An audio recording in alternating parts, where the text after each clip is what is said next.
सिंध जे मलीर ॻोठ में मारूई ॼाई हुई।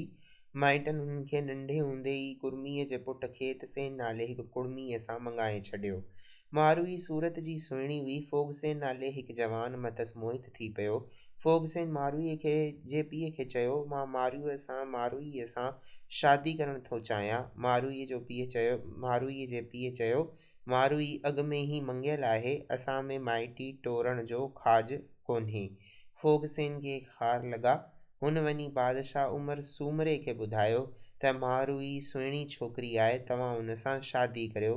हिकु ॾींहुं मारूई खूह तां पाणी भरे रही हुई त उमर बादशाह खेसि ज़ोरीअ उठ ते चाढ़े भॼाए वियो।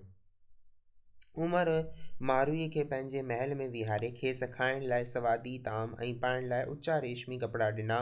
पर मारूई चयुसि त तुंहिंजी महिलात खां मुंहिंजी झूपड़ी मूंखे प्यारी आहे। तुंहिंजे उचनि कपिड़नि खां मूंखे पंहिंजो सादो खथो सुठो थो लॻे।